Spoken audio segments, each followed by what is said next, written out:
You think the ocean keeps its secrets buried beneath crushing depths, but the truth crawls closer. It displays them on the surface for you to witness, leaving vessels intact, but souls extracted, crews vanished, but meals still warm. The sea doesn't hide its appetite.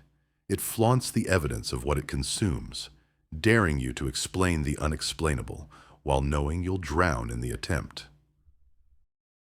Section 1. The Mutiny on the Batavia, 1629. Civilization's paper-thin veneer. You're standing on the Coral Islands near the Batavia wreck site in 1629, watching civilization dissolve into its component elements of murder, torture, and sexual violence. The Dutch East India Company's ship had wrecked on Morning Reef, spilling her passengers and crew onto barren coral atolls where the normal rules of society ceased to function. What emerged from the wreckage wasn't cooperation or mutual aid, but the systematic revelation of human nature's predatory core. The psychological architecture of social collapse creates its own form of horror. The Batavia's passengers included families, merchants, and company officials, respectable people who had lived their entire lives within civilization's protective boundaries. Yet within weeks of the wreck, they were torturing children, murdering the elderly, and organizing rape as systematic entertainment. The island environment didn't corrupt them. It simply removed the external constraints that had hidden their true nature. Geronimus Cornelis, the ship's under-merchant, transformed from company bureaucrat to homicidal dictator with a speed that reveals the arbitrary nature of social roles.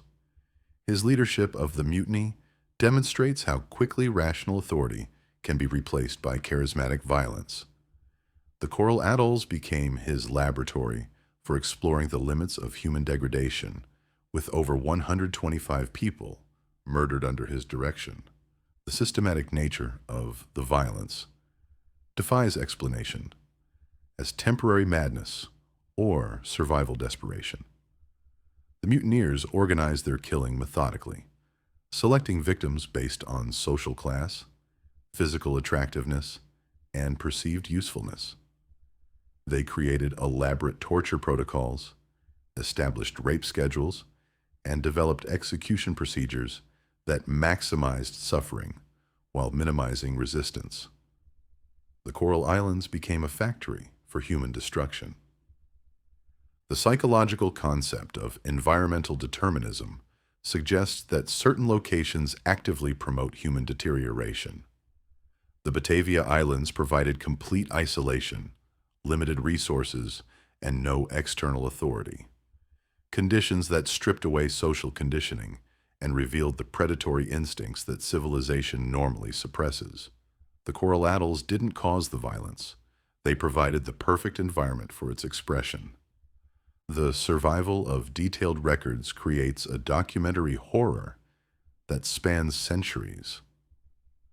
The mutineers kept careful accounts of their activities, recording names, dates, and methods of execution with bureaucratic precision. Their writings reveal the systematic nature of the violence, the careful planning that preceded each murder, and the sexual gratification they derived from their victims' suffering.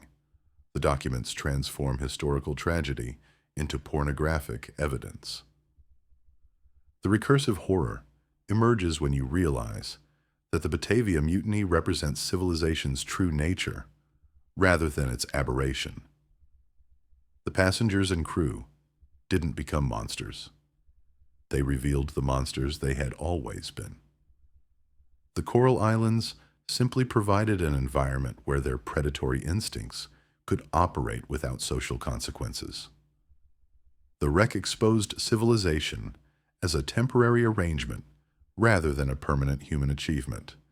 The rescue of the survivors creates additional psychological pressure.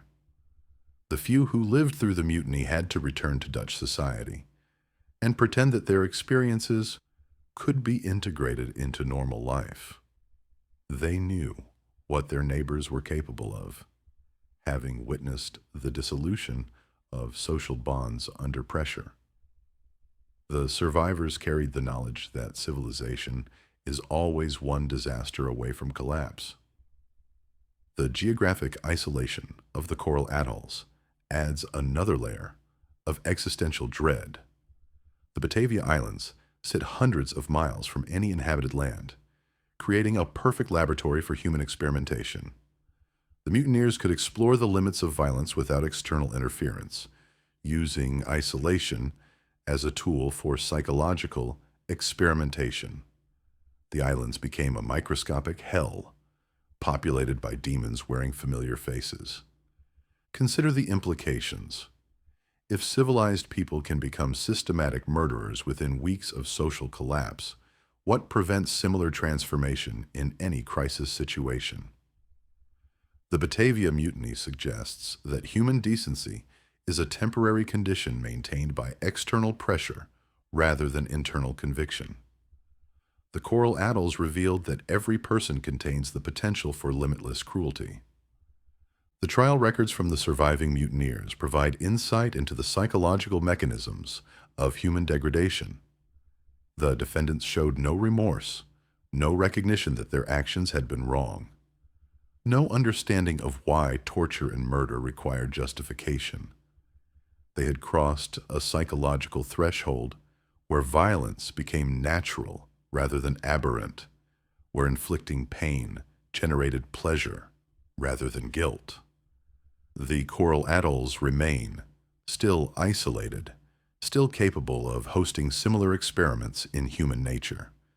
The Batavia wreck site has become a monument to the fragility of civilization, a reminder that social order depends on circumstances rather than human goodness. The islands wait for the next shipwreck, the next group of survivors, the next opportunity to reveal what people become when nobody is watching. What does it say about human nature that complete isolation transforms ordinary people into systematic torturers? And why does the removal of social constraints reveal cruelty rather than cooperation? Section 2. The Octavius Ghost Ship, 1762.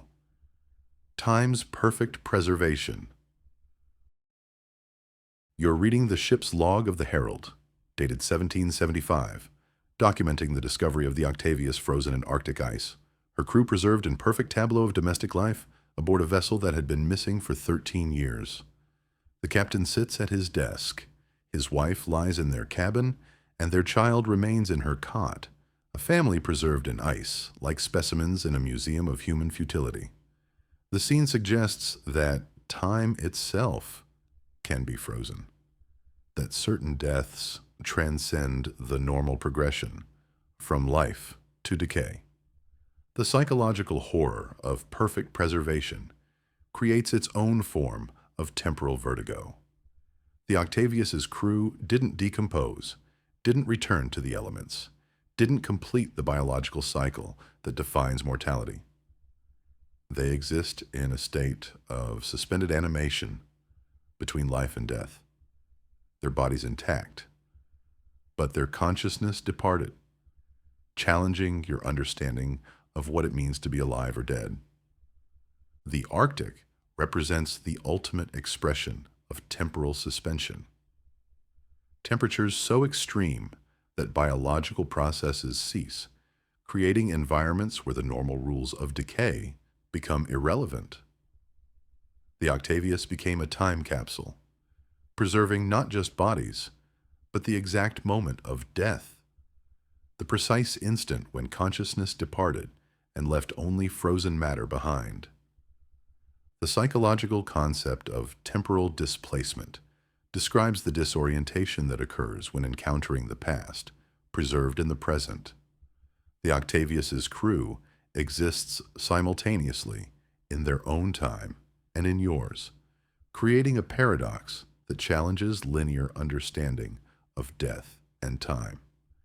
They died 13 years ago, but appear to have died yesterday, forcing you to confront the arbitrary nature of temporal progression. The family composition of the crew adds another layer of existential dread. The captain's wife and child aboard the Octavius suggest that the entire nuclear family unit was preserved together, creating a domestic scene of perfect death. The ice transformed their final moments into a permanent exhibition of human vulnerability, displaying the failure of family bonds to protect against environmental absolutism. The discovery's authenticity remains disputed, but the psychological impact persists regardless of factual verification. The Octavius functions as a perfect metaphor for human confrontation with temporal isolation, whether or not the specific incident occurred. The Arctic contains enough similar preservation to make the story plausible, probable, and terrifying in its implications about the nature of time and death. The recursive horror emerges when you realize that perfect preservation transforms death into a form of eternal performance. The Octavius's crew continues to enact their final moments for every visitor, their frozen bodies displaying the exact posture of their deaths. They become actors in a play that never ends, performing the same death scene for audiences across centuries. The psychological impact on the Herald's crew demonstrates the contaminating nature of encountering suspended time. The discoverers reported persistent cold that no fire could warm, recurring dreams about frozen families, and an inability to look at ice without seeing preserved faces. The Octavius had infected their understanding of death, forcing them to recognize that mortality might not provide the finality they had assumed. Consider the implications of temporal suspension. If the Octavius's crew remains frozen in Arctic ice, they continue to exist in some form, their bodies intact, but their consciousness absent. They occupy a space between existence and non-existence, challenging your understanding of what it means to be dead. The Arctic has created a third category of being, the permanently preserved dead, who neither live nor decay. The ship's course through the Northwest Passage adds another dimension to the temporal horror. The Octavius had been attempting to navigate waters that remained impassable, pursuing a route that didn't exist during their lifetime. The crew froze while chasing an impossible dream, their preserved bodies serving as a monument to human ambition confronting environmental impossibility. The ice's selectivity in what it preserves creates additional psychological pressure. The Arctic doesn't freeze everything equally. It chooses what to preserve, based on unknown criteria. The Octavius was maintained in perfect condition while other vessels were crushed and scattered. The preservation appears deliberate rather than random, suggesting intelligence behind the selection process. The captain's final log entry provides insight into the psychological progression of gradual freezing. His handwriting deteriorates as his hands stiffen, his words become increasingly desperate as death approaches, and his final sentences trail off into illegible scrawls. The log becomes a countdown to frozen death, each entry marking another step toward the preserved tableau that awaited discovery. What does it mean to die in a way that prevents decay?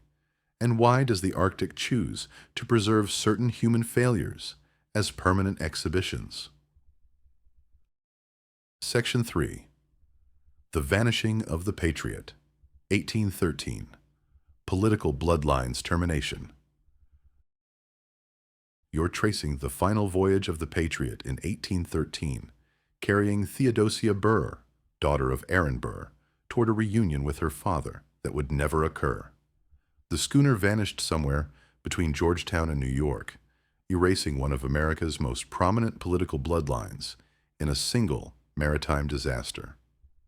The disappearance suggests that the ocean functions as a termination point for political dynasties, consuming those whose survival might alter the course of national history. The psychological architecture of dynastic termination creates its own form of historical vertigo. Theodosia Burr, represented the continuation of her father's political ambitions, the living embodiment of his legacy, and the potential mother of future political leaders. Her disappearance terminated not just an individual life, but an entire alternative timeline of American political development. The political significance of the Patriot's disappearance extends beyond personal tragedy to constitutional implications. Aaron Burr's political career had been destroyed by his duel with Alexander Hamilton, but his daughter's survival offered the possibility of political rehabilitation and dynastic continuation. The ocean's consumption of Theodosia eliminated this possibility, permanently severing the Burr family's connection to American political power. The psychological concept of dynastic anxiety describes the horror of recognizing that political bloodlines can be terminated by random maritime disaster. The Patriot's disappearance demonstrates that historical continuity depends on the successful completion of individual voyages, that the future of nations can be altered by the failure of single vessels to reach their destinations. The mysterious circumstances surrounding the Patriot's disappearance have generated dozens of theories, each more horrifying than the last. Pirates, storms, shipwreck, murder, and kidnapping. Every possible explanation involves the violent termination of a young woman whose only crime was attempting to reunite with her father. The ocean provided the perfect venue for political assassination disguised as natural disaster. The psychological impact on Aaron Burr created a form of paternal devastation that transcended personal grief. The loss of his daughter eliminated his hope for political redemption and dynastic continuation, transforming him from ambitious politician into broken father. The Patriot's disappearance achieved what his political enemies could not: the complete destruction of his capacity for public life. The recursive horror emerges when you realize that the Patriot's disappearance represents the ocean's capacity for altering political history through selective consumption. If Theodosia Burr's survival might have changed American political development, her disappearance becomes a form of historical editing, removing inconvenient elements from the national narrative. The search efforts for the Patriot revealed the inadequacy of early 19th century maritime rescue capabilities. The ocean's vastness made systematic search impossible, forcing families to rely on rumor, speculation, and false hope. The disappearance became a demonstration of human helplessness against oceanic indifference, a reminder that political power provides no protection against maritime disaster. The economic context of the Patriot's voyage adds another layer of historical significance. The War of 1812 had disrupted coastal shipping, making maritime travel dangerous and unpredictable. The schooner's disappearance occurred during a period of national crisis, when individual tragedies merged with collective trauma to create a landscape of perpetual uncertainty. Consider the implications. If political dynasties can be terminated by maritime disaster, what does this suggest about the stability of democratic institutions? The Patriot's disappearance represents the vulnerability of political continuity to random catastrophe, the recognition that historical development depends on the successful completion of individual journeys. The numerous false reports of survivors created a form of dynastic haunting that persisted for decades. Aaron Burr received multiple claims from women who insisted they were his daughter, each story more elaborate than the last. The false hopes prolonged his agony while demonstrating the cultural significance of Theodosia's disappearance. The cultural impact of the Patriot's disappearance extends beyond historical curiosity to become a symbol of American political fragility. The story represents the nation's recognition that its political development depends on individual survival, that the future of democracy can be altered by the failure of single vessels to complete their voyages. What does it mean when maritime disasters can terminate political dynasties? And why does the ocean serve as the primary venue for historical editing? Section 4. The Sea Serpent of HMS Daedalus, 1848. Evolution's Hidden Appetite. You're reading the official Royal Navy report from 1848, documenting the crew's encounter with a 60-foot serpent that defied every known category of marine life. The HMS Daedalus serpent represents the ocean's capacity for harboring evolutionary impossibilities, creatures that exist outside scientific classification, while maintaining enough physical presence to be witnessed, documented, and officially recorded. And the creature's existence challenges the completeness of human knowledge about the planet we inhabit. The psychological architecture of encountering the unknown creates its own form of cognitive vertigo. The Daedalus crew described a creature that possessed characteristics of multiple species while belonging to none, a biological impossibility that nevertheless moved through water with obvious intelligence and purpose. The serpent's existence forced witnesses to confront the inadequacy of human taxonomic systems. The official nature of the Royal Navy report eliminates the possibility of dismissing the encounter as folklore or exaggeration. Naval officers trained in observation and documentation recorded specific details about the creature's appearance, behavior, and movement patterns. The institutional credibility of the witnesses transforms the serpent from legend into historical fact, regardless of its biological impossibility. The psychological concept of taxonomic terror describes the horror of encountering life forms that exceed human classification systems.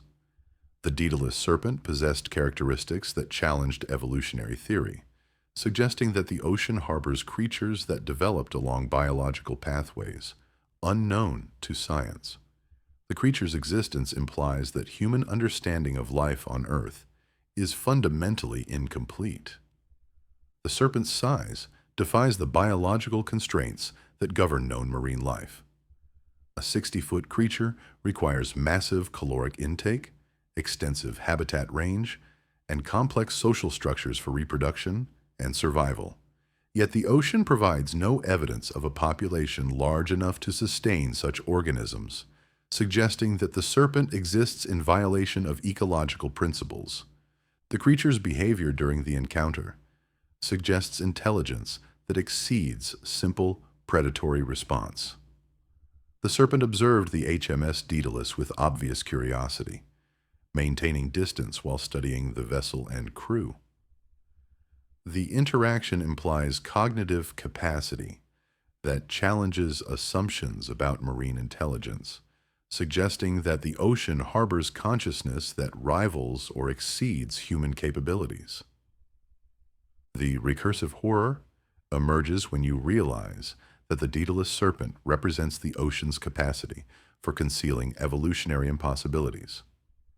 If creatures of such size and intelligence can exist undetected in marine environments, what other life forms might inhabit the depths beyond human knowledge? The serpent becomes evidence of the ocean's function as a repository for biological secrets. The psychological impact on the crew creates a form of taxonomic anxiety. The witnesses reported persistent questioning of their perceptual reliability, recurring dreams about impossible creatures, and an inability to look at the ocean without imagining hidden life forms. The serpent's appearance had contaminated their understanding of marine biology, forcing them to recognize the limitations of human knowledge.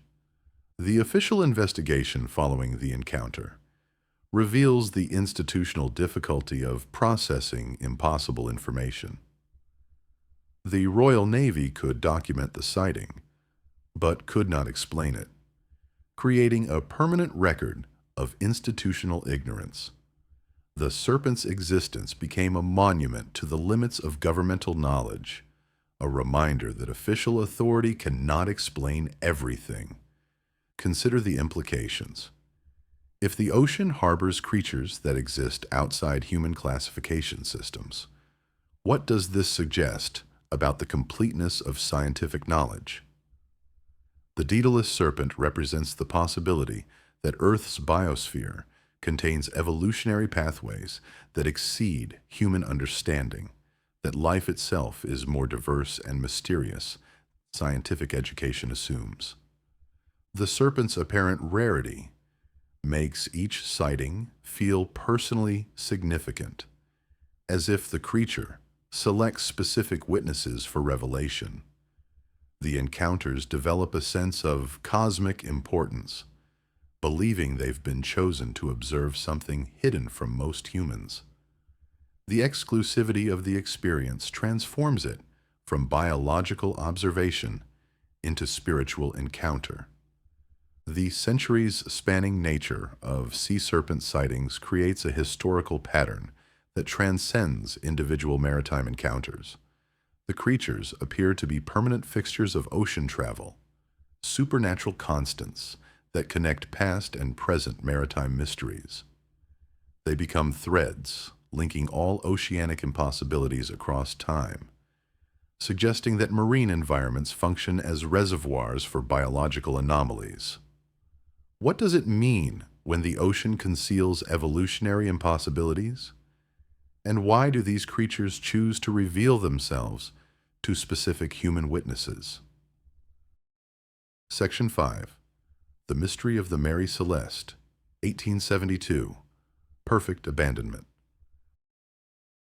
You're boarding the Mary Celeste in 1872, finding her sailing perfectly under partial sail, her cargo intact, her crew vanished without explanation. The merchant brigantine represents the maritime archetype of inexplicable abandonment.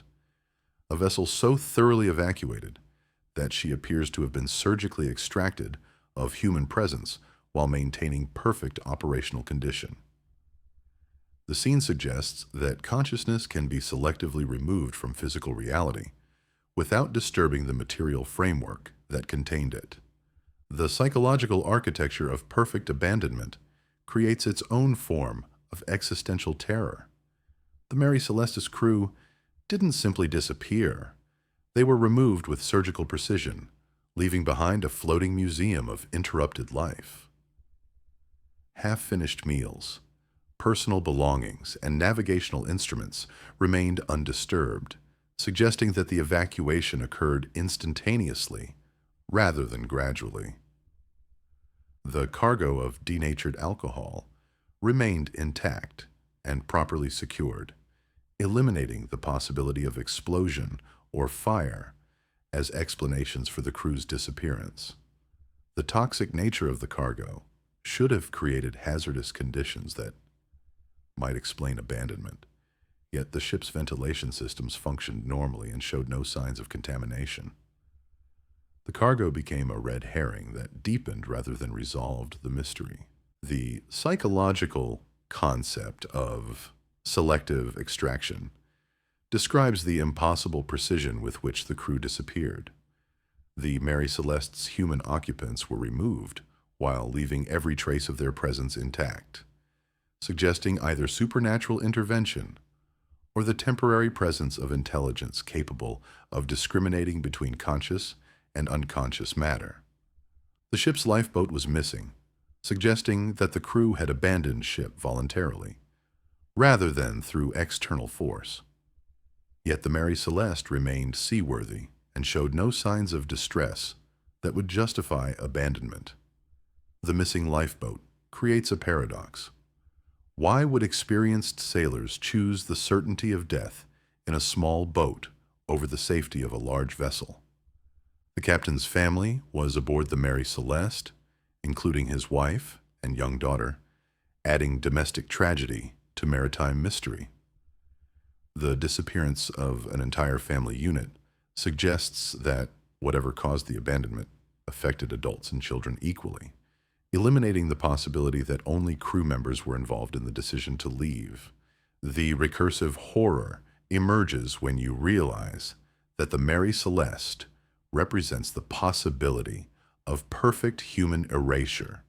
If an entire crew can be removed from a vessel without explanation, what prevents similar extraction from any occupied space? The ship becomes evidence that physical barriers provide no protection against forces capable of selective consciousness removal. The psychological impact on the Discovery crew creates a form of abandonment anxiety. The witnesses reported persistent fear of sudden disappearance, recurring dreams about empty vessels, and an inability to be alone on ships without experiencing panic attacks. The Mary Celeste had contaminated their understanding of maritime safety, forcing them to recognize that human presence aboard vessels is conditional rather than guaranteed. The extensive investigation following the discovery revealed the inadequacy of 19th century forensic science. Authorities could document every detail of the abandonment, but could not explain it, creating a permanent record of institutional ignorance. The Mary Celeste became a monument to the limits of investigative capability, a reminder that official expertise cannot explain everything. Consider the implications. If experienced sailors can be convinced to abandon a seaworthy vessel for certain death in a lifeboat, what threat could be so terrifying that suicide becomes preferable to remaining aboard? The Mary Celeste suggests that human understanding of maritime dangers is fundamentally incomplete, that the ocean harbors threats that exceed conventional imagination. Section 6. The USS Cyclops, 1918. The Bermuda Triangle's Perfect Appetite. You're staring at the naval records from March 1918, watching 306 human lives dissolve into administrative uncertainty.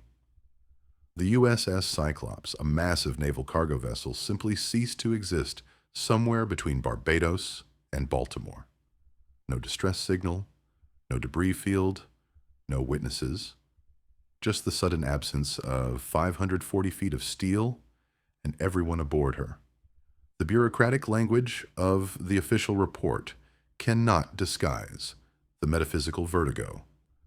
The disappearance of this ship has been one of the most baffling mysteries in the annals of the Navy.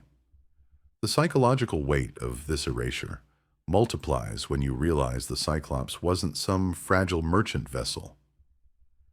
She was a naval auxiliary designed for rough seas, manned by experienced sailors, equipped with radio communication. The ship carried 11,000 tons of manganese ore, making her one of the heaviest vessels in the area. Yet she vanished with the thoroughness of a thought you can't quite remember, leaving only the growing certainty that something fundamental about reality had been violated. The temporal context deepens the horror. World War I raged across the Atlantic, turning the ocean into a killing field of submarines and surface raiders. Every ship's disappearance could be explained by enemy action, making the Cyclops' vanishing both routine and impossible. Naval intelligence investigated every German submarine's log, every possible attack vector, every conceivable military explanation. They found nothing. The ship had been removed from reality by non-human agency. The psychological phenomenon of collective disappearance challenges your understanding of individual mortality. When one person dies, their absence creates a hole in the social fabric that gradually heals. But when 306 people vanish simultaneously, they leave a void that refuses to close. Families wait for news that never comes. The Navy files reports that document nothing, and the ocean maintains its perfect silence about what it consumed. The geographic location adds another layer of existential dread. The Cyclops vanished in waters that would later be called the Bermuda Triangle, joining a catalog of disappearances that spans centuries. But this wasn't folklore or exaggeration. This was a U.S. Navy vessel with documented crew, cargo, and course. The disappearance became part of official military history, transforming speculative mystery into governmental acknowledgement of the impossible.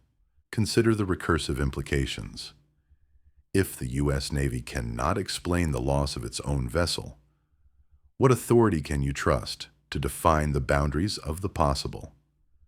The Cyclops represents the failure of institutional knowledge, the moment when official expertise confronts its own limitations and finds only silence. The psychological concept of institutional vertigo describes the disorientation that occurs when trusted authorities admit their ignorance. The Navy's inability to explain the Cyclops' fate undermines your faith in official explanations for anything. If they cannot account for a ship they built, manned, and tracked, what else have they failed to understand? The search efforts produced their own horror. Navy vessels combed thousands of square miles of ocean, finding nothing but empty water where the Cyclops should have been. The searches continued for decades, driven by the bureaucratic need to close unsolved cases.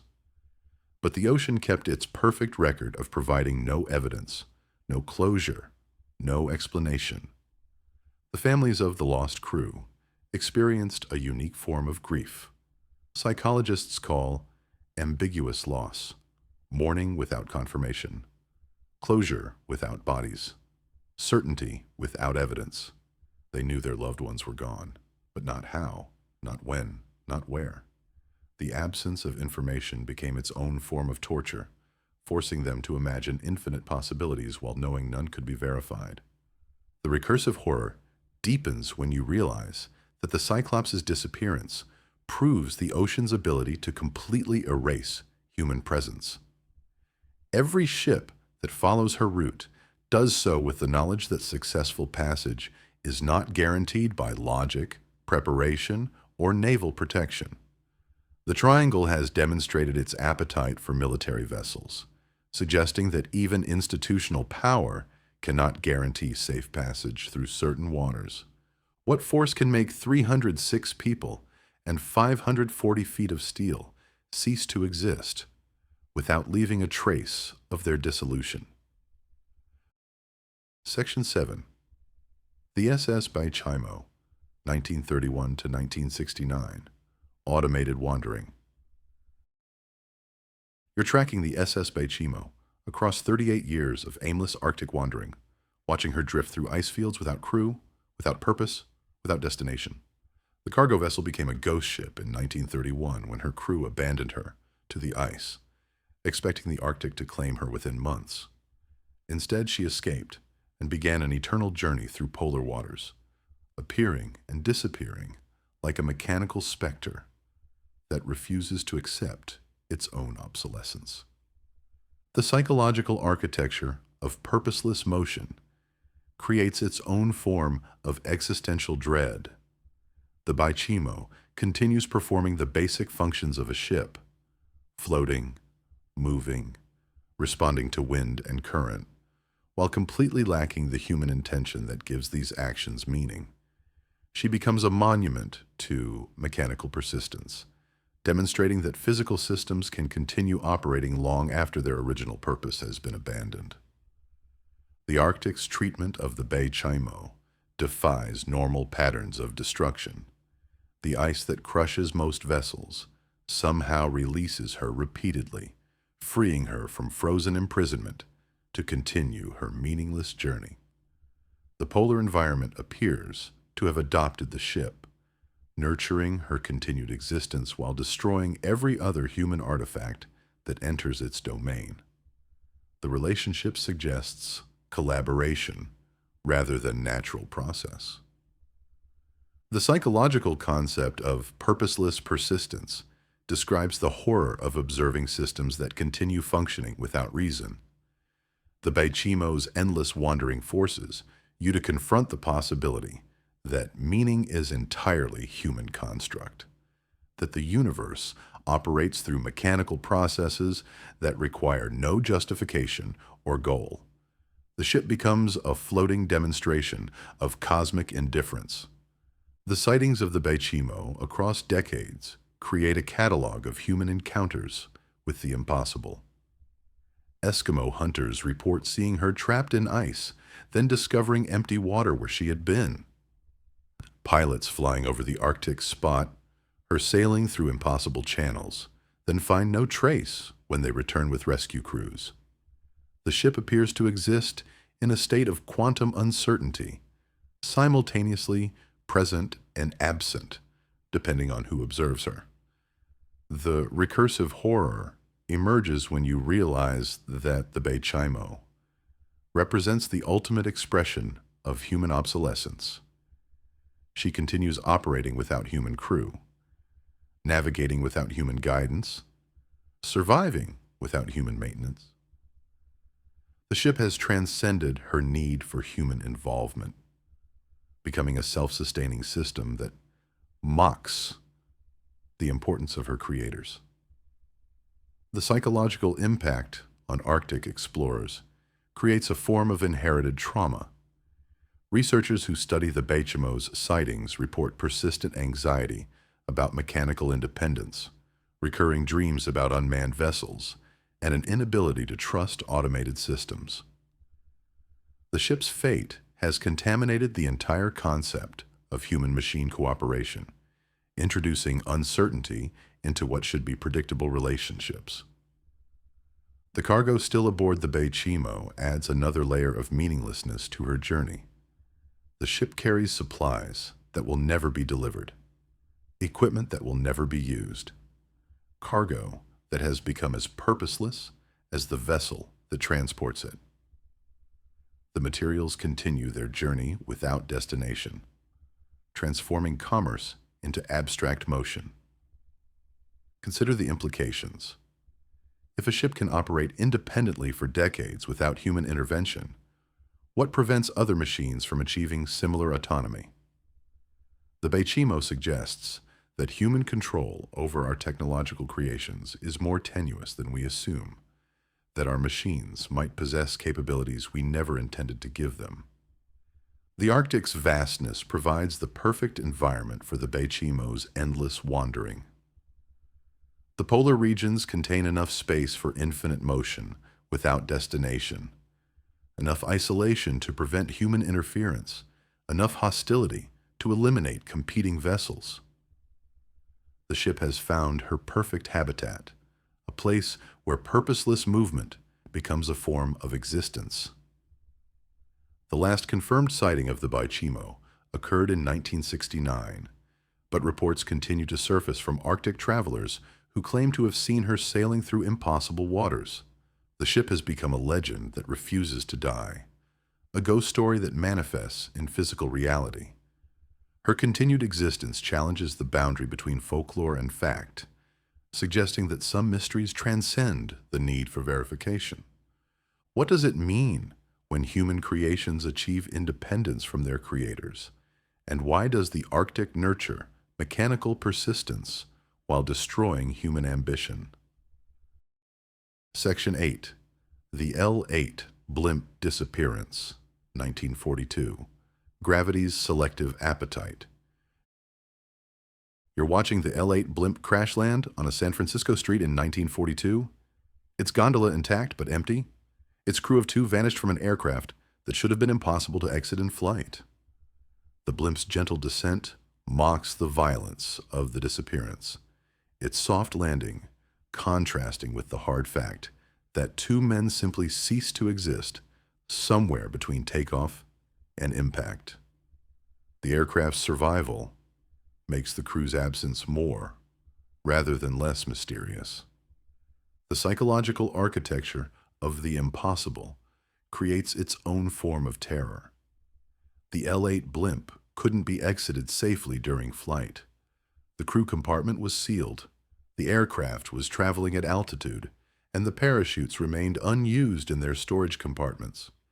Yet the two pilots vanished as completely as if they had been surgically removed, leaving no trace of their presence except the blimp's continued operation under ghostly control. The temporal context deepens the horror. World War II had transformed the Pacific coast into a militarized zone, with enemy submarines prowling offshore and aircraft disappearing to enemy action. The L-8's mission was routine submarine patrol, a daily flight that should have returned 2 men to their families. Instead, it returned only their aircraft, creating a mystery that outlived the war and continues to resist explanation. The psychological concept of selective extraction describes the impossible precision with which the crew disappeared. The blimp's instruments remained functional, its radio operational, its flight path logical. Only the human element had been removed, as if some force had reached into the gondola and extracted the conscious observers, while leaving the mechanical systems intact.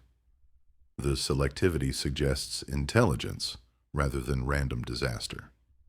The aircraft's behavior after the crew's disappearance defies mechanical explanation. The L-8 continued flying for hours, maintaining altitude and heading as if under expert control. Blimps require constant human attention to remain stable, yet this one operated perfectly without pilots, suggesting either supernatural intervention or the temporary presence of non-human operators.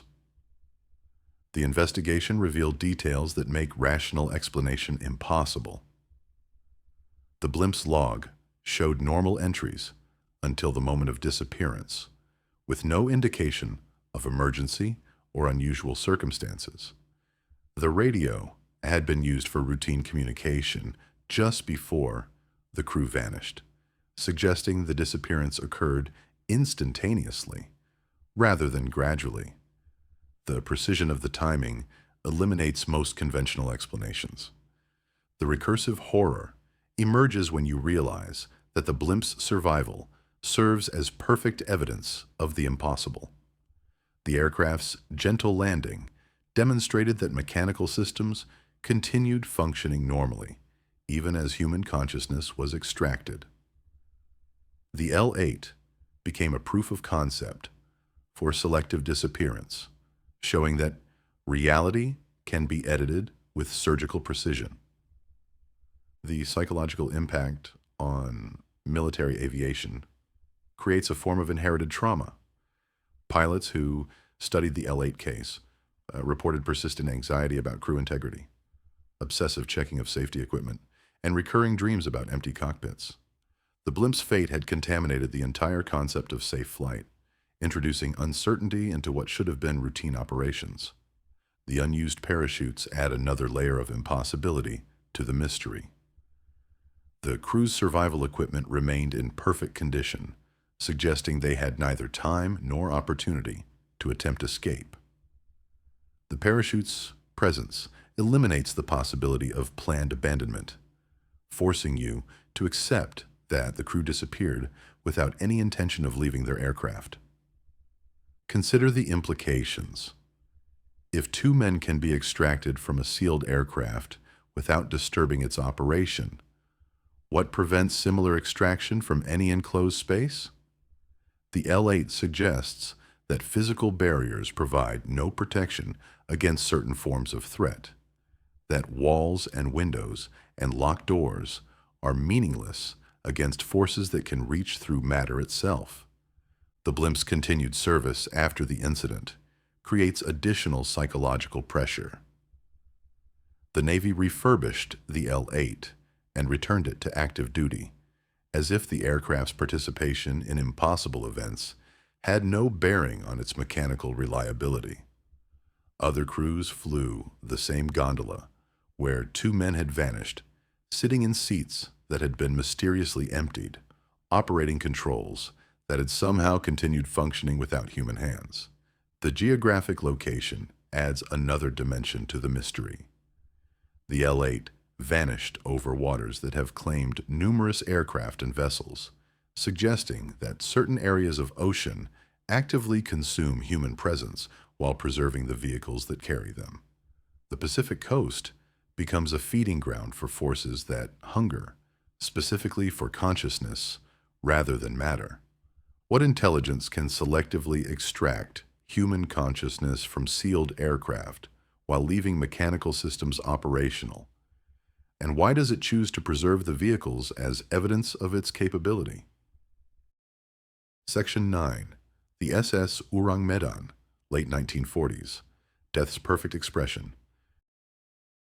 You're listening to the final transmission from the SS Orang Medan, crackling through maritime radio in the late 1940s. All officers, including captain, are dead lying in chart room and bridge. Possibly whole crew dead.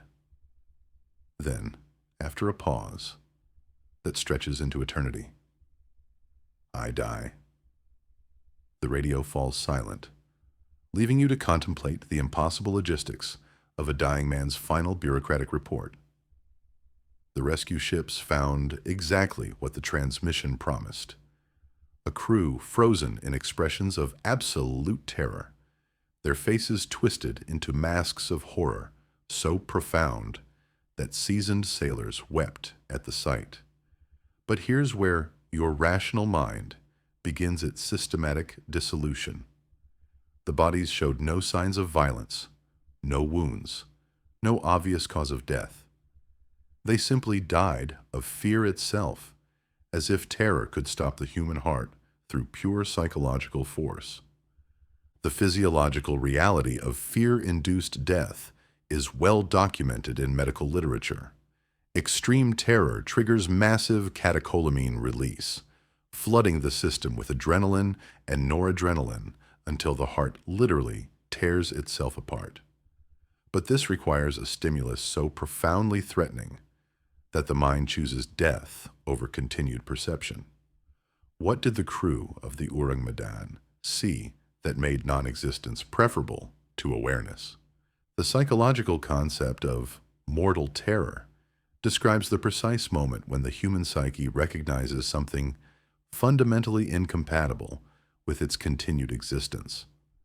Your mind, evolved to process terrestrial threats, encounters something so alien to its categorical framework that it chooses system shutdown rather than integration. The crew's faces suggest they experience this moment collectively, simultaneously, as if exposed to the same impossible revelation. The ship's manifest remains classified or lost, but survivors from the rescue vessel reported an overwhelming sense of wrongness aboard the Orang Medan. The temperature felt wrong despite normal readings. The air itself seemed thick, resistant to breathing. Electronics malfunctioned without explanation. Even the ship's geometry appeared subtly off, as if the vessel existed in a space where physics operated under different rules. The cargo holds reportedly contained unmarked crates that the rescue crew refused to approach. Witnesses described a sound emanating from the containers, not mechanical noise, but something organic, like breathing, but wrong in fundamental ways. The boxes seemed to pulse with internal movement, suggesting that whatever killed the crew continued to exist aboard the vessel, waiting for new victims to terrorize into cardiac arrest. The recursive horror emerges when you realize that the Orang Medan represents death as perfect communication. The crew's final transmission was delivered by a dying man, yet the message was perfectly articulated, bureaucratically complete, and technically accurate. Death itself had become the ship's radio operator, using human vocal cords to document its own victory with administrative precision. The psychological impact on maritime radio operators created a form of inherited trauma. Telegraphers who heard the transmission reported persistent anxiety about receiving similar messages, recurring dreams about dying voices, and an inability to trust routine communications. The Orang Medan's final words had contaminated the entire concept of emergency communication, introducing uncertainty into what should have been straightforward distress protocols. The fire that consumed the ship after the rescue attempt eliminated all physical evidence of what had terrorized the crew to death. The flames appeared to burn with unusual intensity, as if the vessel's cargo accelerated its own destruction. The Orang Medan became a funeral pyre for secrets too dangerous to preserve, leaving only the memory of faces frozen in terminal fear. What cargo could be so terrifying that exposure to it literally frightens men to death? And why does such material find its way aboard merchant vessels traveling the world's shipping lanes? Section 10. The MV Joyita, 1955. Partial dissolution. You're examining the hull of the MV Joyita. 5 weeks after her disappearance, finding her drifting partially submerged, with her superstructure torn away, as if surgically removed. The merchant vessel had been carrying 25 passengers and crew on a routine voyage between Samoa and the Tokelau Islands, when something methodically dismantled her upper decks while leaving the hull intact and floating. The precision of the destruction suggests intelligence rather than natural disaster. The psychological architecture of selective destruction creates its own form of existential vertigo. The Joyita's hull remained seaworthy, her engines functional, her lower compartments undamaged. Yet everything above the waterline had been systematically removed.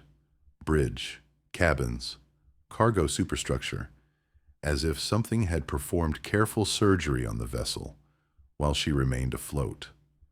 The selectivity implies purpose rather than random catastrophe. The cargo manifest revealed a troubling pattern. The Joyita carried diverse freight, including medical supplies, construction materials, and personal effects for island residents. But the missing sections contained the most valuable and sensitive cargo: cash, jewelry, official documents, and communications equipment. The destruction pattern suggests that whatever attacked the ship possessed detailed knowledge of her cargo arrangement. The psychological concept of architectural extraction describes the impossible precision with which the vessel's upper structure was removed. The Joyita's superstructure wasn't destroyed. It was harvested, taken with surgical care, that preserved the valuable hull while eliminating the sections that contained human occupants. The methodology suggests intelligence capable of discriminating between useful and expendable components. The survival of the hull, while the crew and passengers vanished, creates a paradox of preservation and loss. The Joyita's lower decks remained intact, suggesting that whatever consumed the humans had no interest in the mechanical systems that kept the vessel afloat. The selective appetite implies that consciousness itself was the primary target, with physical destruction serving merely as a method of access. The Pacific Ocean's treatment of the Joyita reveals its capacity for partial digestion. The vessel drifted for weeks in waters that should have claimed her completely, yet she remained afloat with enough buoyancy to support salvage operations. The ocean appeared to be preserving her as evidence of its capability, displaying the results of surgical destruction for human witnesses to discover. The recursive horror emerges when you realize that the Joyita represents the ocean's ability to selectively consume human presence while preserving the physical framework that contained it.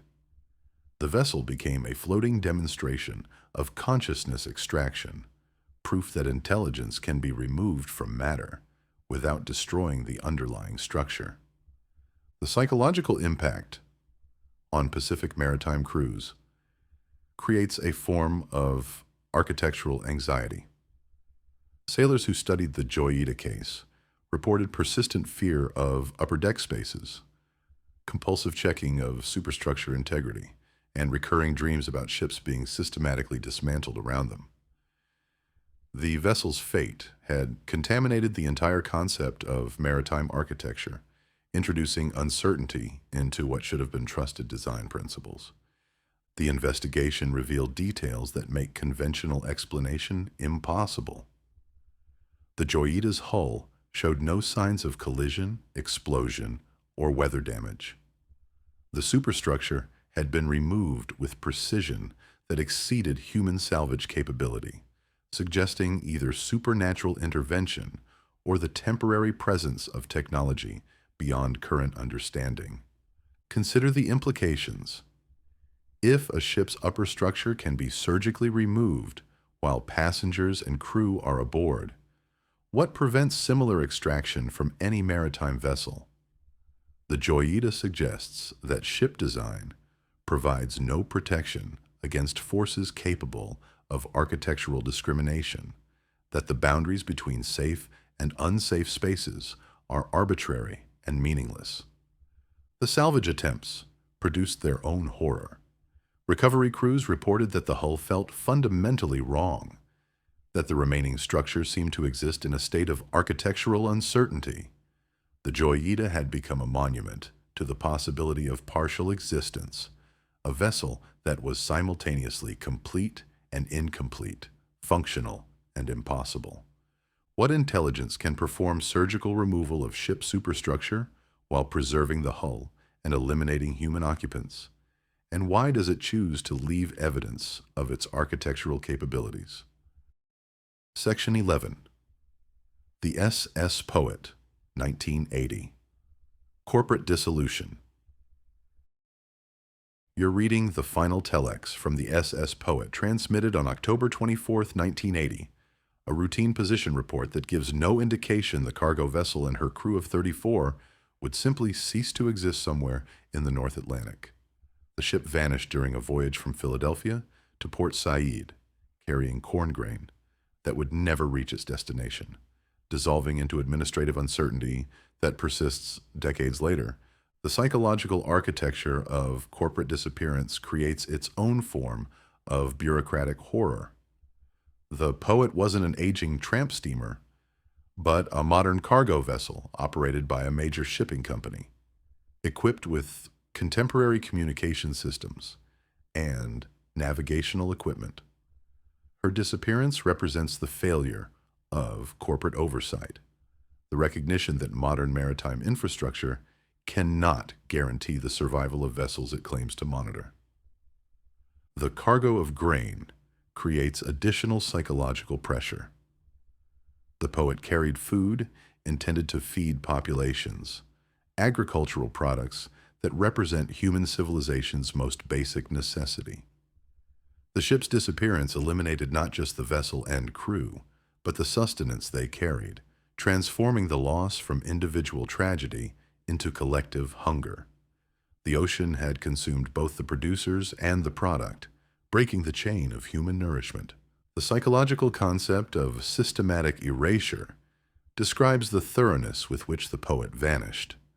The ship disappeared without distress signals, without debris, without witnesses, as if she had been edited out of reality, with administrative precision. The completeness of the disappearance suggests either supernatural intervention or the presence of technology capable of total vessel elimination.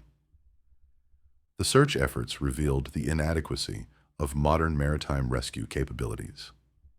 Coast Guard vessels, military aircraft, and commercial ships combed thousands of square miles of ocean, without finding any trace of the Poet or her crew. The search continued for months, driven by corporate liability and family desperation, but the Atlantic maintained its perfect record of providing no evidence. The insurance investigation produced more questions than answers. The Poet's seaworthiness had been certified, her crew experienced, her cargo properly secured. Every conventional explanation for the disappearance was eliminated through systematic investigation, leaving only the impossible fact that a modern cargo vessel had simply ceased to exist in heavily traveled waters. The recursive horror emerges when you realize that the poet represents the ocean's capacity for consuming corporate maritime infrastructure. If modern shipping companies cannot protect their vessels from disappearance, what confidence can you place in any commercial maritime operation? The ship's fate suggests that corporate oversight provides no protection against oceanic appetite. The psychological impact on maritime industry workers creates a form of occupational trauma. Sailors, port workers, and shipping executives who studied the Poet case reported persistent anxiety about vessel security, obsessive monitoring of ship positions, and recurring dreams about empty cargo holds. The disappearance had contaminated the entire concept of maritime commerce, introducing uncertainty into what should have been routine business operations. The families of the lost crew experienced a unique form of corporate grief. Their loved ones had vanished while working for a major shipping company, yet the corporation could provide no explanation, no closure, no meaningful support. The families were forced to confront the reality that employment provides no protection against oceanic consumption, that corporate responsibility ends where maritime mystery begins. Consider the implications. If modern cargo vessels can disappear without trace, despite sophisticated tracking and communication systems, what does this suggest about the security of global shipping? The Poet's disappearance represents a fundamental challenge to maritime commerce, the recognition that oceanic forces can disrupt supply chains through simple vessel elimination. The grain cargo aboard the Poet adds another dimension to the economic horror. The ship's disappearance eliminated food intended for populations who would never know why their sustenance failed to arrive. The ocean had inserted itself into the global agricultural system, demonstrating its capacity to disrupt human nutrition through selective vessel consumption. The continuing mystery of the Poet's disappearance serves as a reminder that modern technology cannot eliminate maritime mystery. The ship vanished despite radar tracking, satellite communication, and sophisticated navigational equipment, proving that oceanic forces exceed the capabilities of contemporary maritime infrastructure. What force can completely eliminate a modern cargo vessel without leaving any trace of its destruction? And why does the ocean choose to consume ships carrying basic human necessities? Section 12. The Kaz. 2007. Automated Perfection. You're boarding the Kaz II in 2007, finding her sailing perfectly under full sail with her engines running, her GPS operational, her safety equipment untouched. The 40-foot catamaran had been discovered off the Australian coast, maintaining course and speed as if her crew of 3 had simply stepped away for a moment. The vessel's mechanical perfection contrasts with the absolute absence of human presence, creating a scenario where technology continues operating flawlessly while consciousness has been surgically extracted. The psychological architecture of automated abandonment creates its own form of technological horror. The Kaz II's systems functioned exactly as designed: autopilot engaged, sails properly trimmed, engines running smoothly. Yet the vessel had been completely evacuated of human presence. The precision of the operation suggests that whatever removed the crew possessed detailed knowledge of maritime systems, understanding how to extract humans while preserving mechanical function. The personal belongings aboard the Kaz II tell a story of interrupted normalcy. Clothes laid out for wearing, meals half prepared, personal items arranged as if their owners intended to return momentarily. The scene suggests that the crew expected to resume their activities, that whatever caused their disappearance occurred without warning or preparation. The preservation of domestic details makes the absence more rather than less disturbing. The psychological concept of technological persistence describes the horror of observing systems that continue functioning after their operators have vanished. The Kaz II's engines continued running. Her GPS kept plotting positions. Her radio remained operational, all in service of a voyage that no longer had any human purpose. The vessel became a monument to the meaninglessness of mechanical accuracy without conscious intention. The life jackets remained stowed in their proper locations, eliminating the possibility that the crew had time to prepare for water entry. The absence of safety equipment usage suggests either instantaneous extraction or the presence of a threat so overwhelming that survival preparation became impossible. The untouched safety gear forces you to accept that the crew vanished without any opportunity for self-preservation. The weather conditions during the Kaz II's voyage were perfect for sailing, with clear skies and moderate winds that posed no threat to an experienced crew. The environmental factors that typically cause maritime emergencies were absent, making the crew's disappearance inexplicable through conventional analysis. The ocean had demonstrated its ability to consume human presence even under ideal conditions. The recursive horror emerges when you realize that the Kaz II represents the ultimate expression of human obsolescence in maritime technology. The vessel proved that modern sailing systems can operate independently of human supervision, that our presence aboard our own vessels is optional rather than essential. The catamaran became a demonstration of our own technological replacement. The psychological impact on recreational sailors creates a form of automated anxiety. Boaters who studied the Kaz II case reported persistent fear of automated systems, compulsive checking of crew locations, and recurring dreams about sailing empty vessels. The catamaran's fate had contaminated the entire concept of maritime automation, introducing uncertainty into what should have been helpful technology. The investigation revealed technical details that make rational explanation impossible. The Kaz II's video camera had been turned on just before the crew's disappearance, suggesting they were preparing to document something unusual. Yet the footage showed only empty ocean, as if whatever caused their removal was invisible to recording equipment. The camera's activation implies the crew sensed something approaching, but could not capture evidence of its presence. Consider the implications. If 3 experienced sailors can be extracted from a modern sailing vessel without disturbing its operation, what prevents similar extraction from any recreational boat?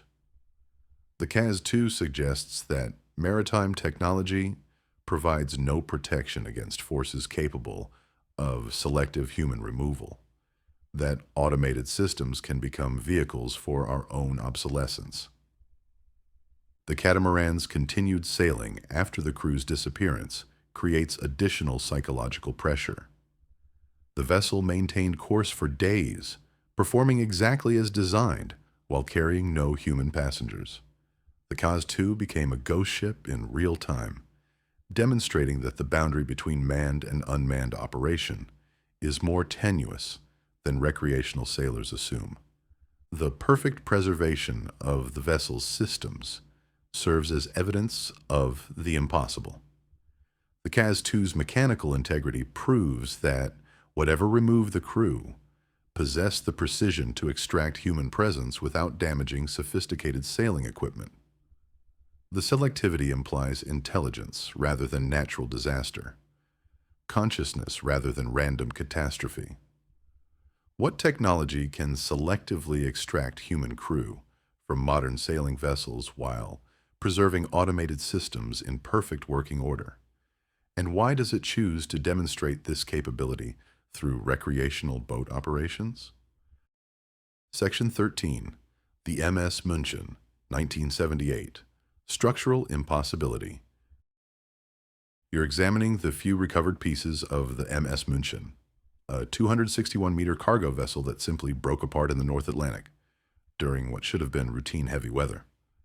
The ship was designed to withstand the worst oceanic conditions, built with redundant safety systems and structural reinforcement that should have made catastrophic failure impossible. Yet something reduced her to scattered debris, eliminating 28 crew members and creating a maritime mystery that challenges fundamental assumptions about ship design. The psychological architecture of structural impossibility creates its own form of engineering horror. The München represented the pinnacle of German shipbuilding technology, constructed with materials and methods that had been tested against every conceivable oceanic threat. Her destruction suggests that the ocean possesses forces that exceed human engineering capabilities, that our most sophisticated designs are inadequate against maritime reality. The few recovered pieces of the München tell a story of catastrophic structural failure that defies physics. The debris showed evidence of forces that exceeded the ship's design parameters by orders of magnitude, suggesting either freak wave conditions or the presence of oceanic phenomena unknown to maritime science. The wreckage became evidence of the ocean's capacity to exceed human understanding of its own behavior. The psychological concept of engineering vertigo describes the disorientation that occurs when trusted technology fails in impossible ways. The München's destruction forced naval architects to confront the inadequacy of their calculations, the recognition that oceanic forces can exceed any design specification. The ship's fate contaminated the entire field of maritime engineering, introducing uncertainty into what should have been predictable structural behavior. The weather conditions during the München's final voyage were severe, but not unprecedented. The ship had been designed to operate in exactly such conditions, with safety margins that should have provided multiple layers of protection against structural failure. Yet something overwhelmed every safety system simultaneously, suggesting either supernatural intervention or the presence of oceanic forces that exist outside current meteorological understanding. The crew's experience and training should have enabled them to respond to any conventional maritime emergency. The München's officers were highly qualified, her crew experienced in North Atlantic operations, her safety procedures comprehensive and well-rehearsed. Yet no distress signals were transmitted, no emergency procedures activated, no survival equipment deployed. The ship simply ceased to exist, taking all human knowledge of her destruction with her. The recursive horror emerges when you realize that the München represents the failure of human engineering to comprehend oceanic reality. If our most advanced ships can be destroyed by forces we cannot predict or understand, what confidence can we place in any maritime vessel? The ship's destruction suggests that the ocean operates according to principles that exceed human scientific capability. The psychological impact on maritime engineers creates a form of professional trauma.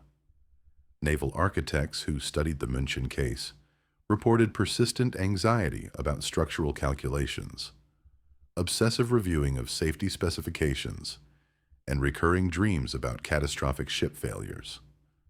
The vessel's fate had contaminated the entire profession, introducing uncertainty into what should have been objective engineering principles. The investigation revealed details that challenge fundamental assumptions about ship design. The München's structure had been subjected to forces that should not exist in natural ocean conditions, yet the evidence of these forces was preserved in the twisted metal recovered from the debris field. The wreckage became proof that oceanic reality exceeds human understanding of maritime physics. Consider the implications. If the ocean can destroy ships designed to withstand its worst conditions, what does this suggest about the safety of any maritime vessel? The München's fate represents a fundamental challenge to naval architecture, the recognition that oceanic forces can exceed any human design specification. The cargo aboard the München adds another dimension to the structural horror. The ship carried standardized freight that should have provided predictable loading conditions, yet something about the cargo arrangement may have contributed to the catastrophic failure.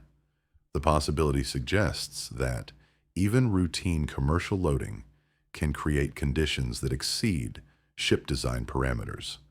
The North Atlantic's treatment of the München reveals its capacity for selective destruction.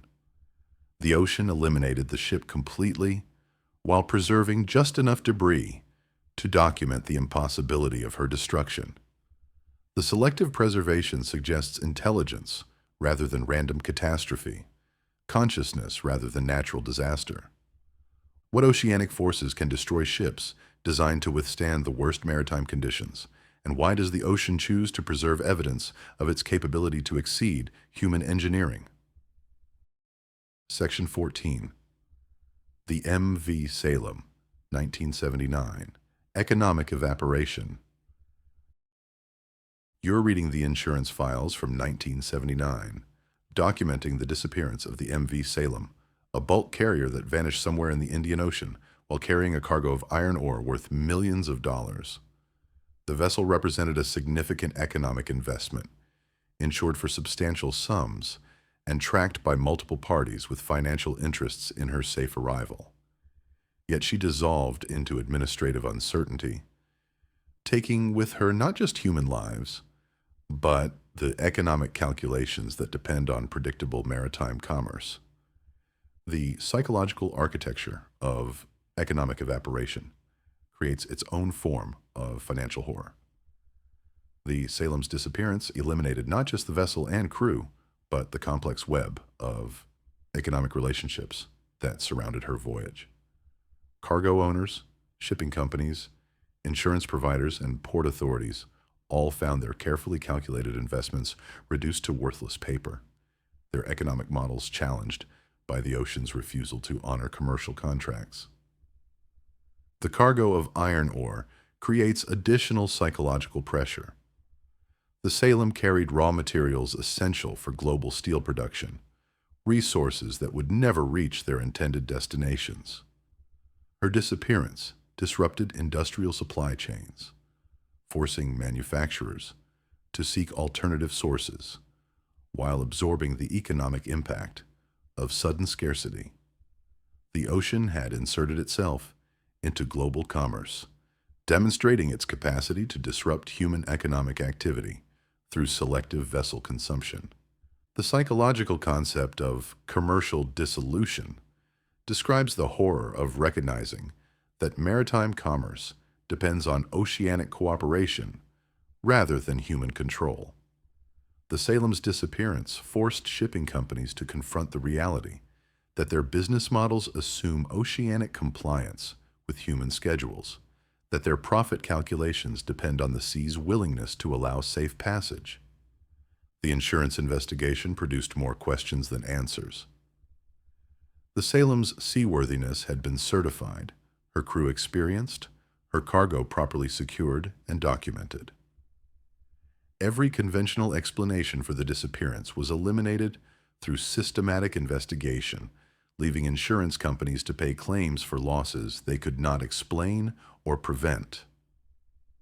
The ocean had demonstrated its ability to consume financial assets as efficiently as human lives. The tracking systems aboard the Salem should have provided continuous monitoring of her position and condition. The vessel carried sophisticated communication equipment, emergency beacons, and navigation systems that should have enabled real-time monitoring of her voyage.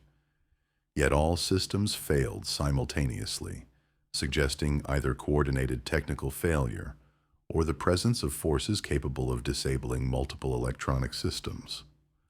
The recursive horror emerges when you realize that the Salem represents the ocean's capacity for economic warfare. If commercial vessels can disappear without explanation, what confidence can investors place in maritime commerce? The ship's fate suggests that oceanic forces can disrupt global trade through simple vessel elimination, that the sea possesses veto power over human economic activity. The psychological impact on maritime investors creates a form of commercial anxiety. Shipping executives, insurance underwriters, and commodity traders who studied the Salem case reported persistent fear of vessel losses, obsessive monitoring of cargo movements, and recurring dreams about economic collapse. The disappearance had contaminated the entire concept of maritime investment, introducing uncertainty into what should have been calculable business risks. The crew's families experienced a unique form of economic grief. Their loved ones had vanished while working for a major shipping company, yet the corporation could provide no explanation, no closure, no meaningful compensation. The families were forced to confront the reality that employment in maritime commerce carries risks that exceed conventional workplace dangers. Consider the implications. If bulk carriers can disappear without trace, despite sophisticated tracking and communication systems, what does this suggest about the security of global shipping? The Salem's disappearance represents a fundamental challenge to maritime commerce. The recognition that oceanic forces can disrupt supply chains through simple vessel elimination. The iron ore cargo aboard the Salem adds another dimension to the industrial horror. The ship's disappearance eliminated raw materials essential for steel production, forcing manufacturers to seek alternative sources while absorbing the economic impact of sudden scarcity. The ocean had demonstrated its ability to disrupt human industry through selective cargo consumption. The Indian Ocean's treatment of the Salem reveals its capacity for commercial predation. The waters that should have provided safe passage for the vessel instead consumed her completely, eliminating both the ship and her cargo, without providing any explanation to the human economic systems that depended on her safe arrival. What oceanic intelligence can systematically eliminate commercial vessels to disrupt human economic activity? And why does the sea choose to target ships carrying essential industrial materials? Section 15. The M.V. Derbyshire, 1980. Metallurgical Dissolution. You're examining the wreckage of the M.V. Derbyshire, discovered in 1994 after lying on the Pacific Ocean floor for 14 years. The bulk carrier had broken apart catastrophically during Typhoon Orchid, yet the destruction pattern defies conventional understanding of how ships fail under extreme weather conditions. The vessel's hull showed evidence of structural collapse that exceeded every engineering prediction, suggesting that the ocean possesses forces capable of overwhelming human metallurgical science. The psychological architecture of metallurgical failure creates its own form of industrial horror. The Derbyshire represented advanced British shipbuilding technology, constructed with high-grade steel and engineering techniques that should have provided adequate protection against oceanic forces.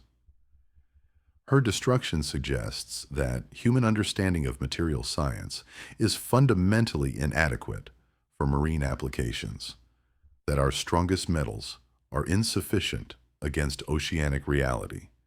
The cargo of iron ore creates additional psychological pressure. The Derbyshire carried the raw materials for steel production while being destroyed by forces that exceeded the strength of steel itself. The irony suggests that the ocean possesses a sophisticated understanding of human industrial processes, that it chooses to consume vessels carrying the materials used to build maritime resistance against oceanic forces. The psychological concept of material betrayal describes the horror of discovering that trusted materials fail in impossible ways.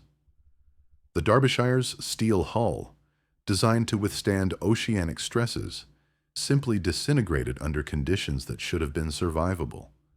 The failure forced naval architects to confront the possibility that their material assumptions are incorrect, that steel's properties change under oceanic conditions. The typhoon conditions during the Derbyshire's final voyage were severe, but not unprecedented. The ship had been designed to operate in exactly such weather, with structural specifications that should have provided multiple layers of protection against extreme conditions. Yet something overwhelmed every safety margin simultaneously, suggesting either supernatural intervention or the presence of oceanic forces that exist outside current meteorological understanding. The crew's experience aboard the Derbyshire should have enabled them to respond to any conventional maritime emergency. The vessel's officers were highly qualified, her crew experienced in Pacific operations, her safety procedures comprehensive and well-rehearsed. Yet no distress signals were transmitted, no emergency procedures appeared to have been activated, no survival equipment was deployed. The ship simply ceased to exist, taking all human knowledge of her destruction with her. The recursive horror emerges when you realize that the Derbyshire represents the ocean's capacity for metallurgical warfare. If our strongest materials can be dissolved by oceanic forces, what confidence can we place in any maritime construction? The ship's destruction suggests that the sea possesses capabilities that exceed human industrial technology, that our metallurgical science is primitive compared to oceanic chemistry. The psychological impact on maritime metallurgists creates a form of professional vertigo. Material scientists who studied the Derbyshire case reported persistent anxiety about steel specifications, obsessive testing of hull materials, and recurring dreams about catastrophic metal failure. The vessel's fate had contaminated the entire field of maritime materials science, introducing uncertainty into what should have been predictable structural behavior. The investigation revealed details that challenge fundamental assumptions about ship construction. The Derbyshire's hull had been subjected to forces that should not exist in natural ocean conditions, yet the evidence of these forces was preserved in the twisted metal recovered from the ocean floor. The wreckage became proof that oceanic reality exceeds human understanding of material science. Consider the implications. If the ocean can destroy ships built with the strongest available materials, what does this suggest about the adequacy of human industrial technology? The Derbyshire's fate represents a fundamental challenge to maritime construction, the recognition that oceanic forces can exceed any human material specification. The deep-sea location of the Derbyshire's wreckage adds another dimension to the metallurgical horror.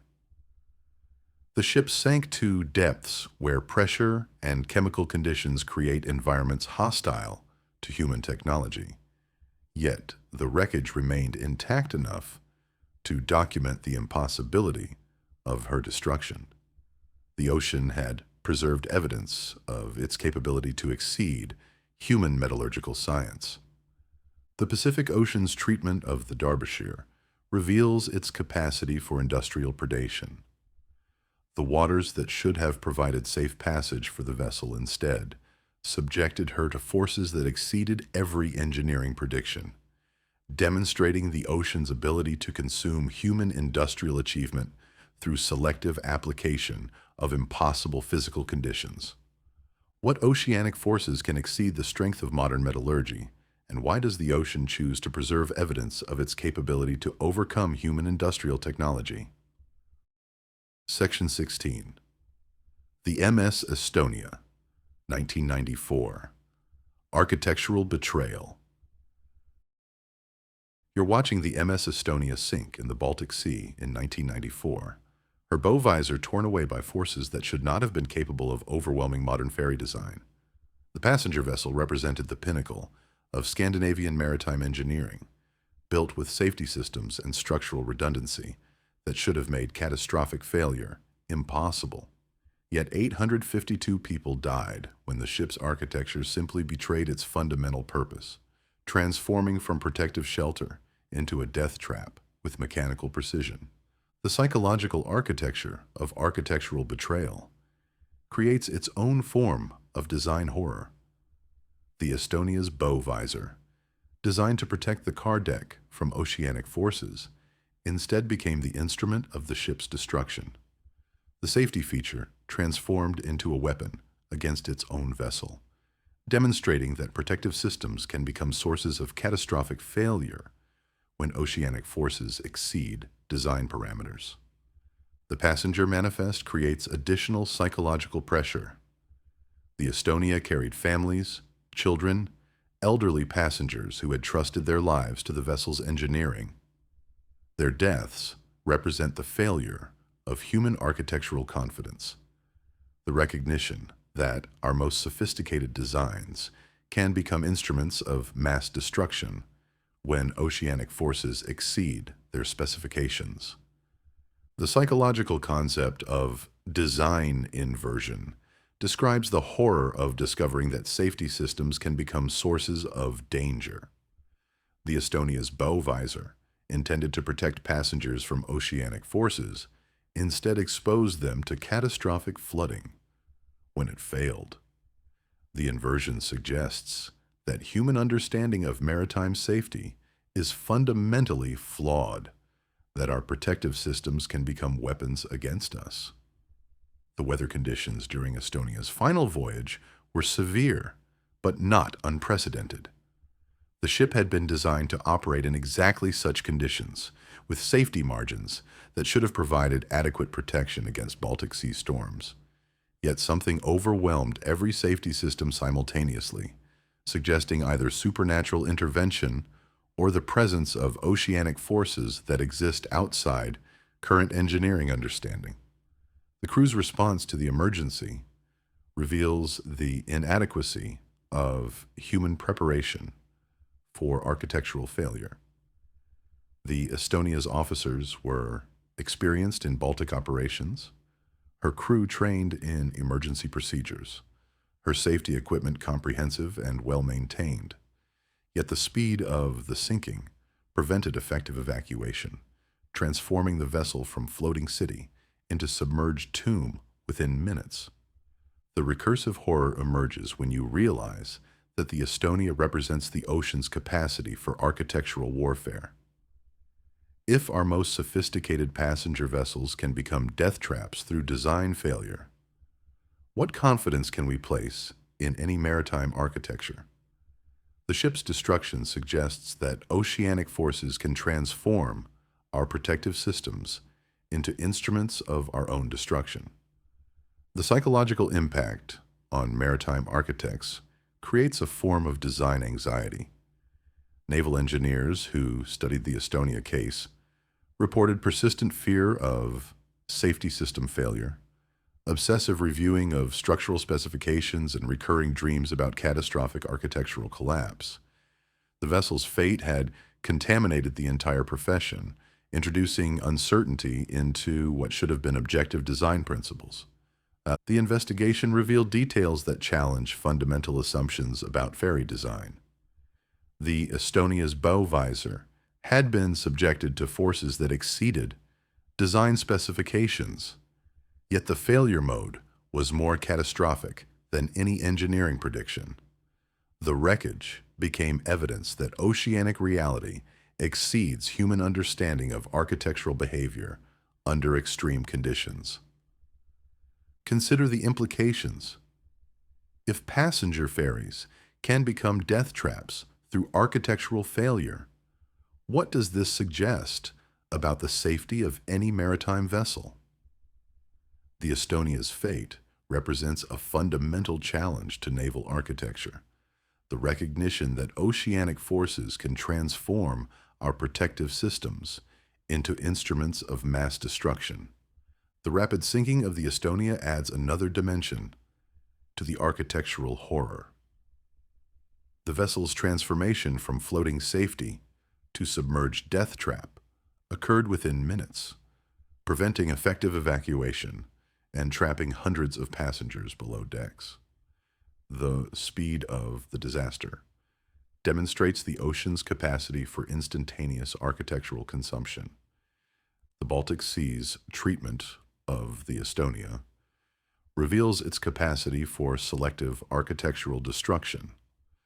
The waters that should have provided safe passage for the ferry instead subjected her to forces that exceeded every engineering prediction, demonstrating the ocean's ability to consume human architectural achievement through selective application of impossible physical conditions. What oceanic intelligence can transform maritime safety systems into instruments of mass destruction?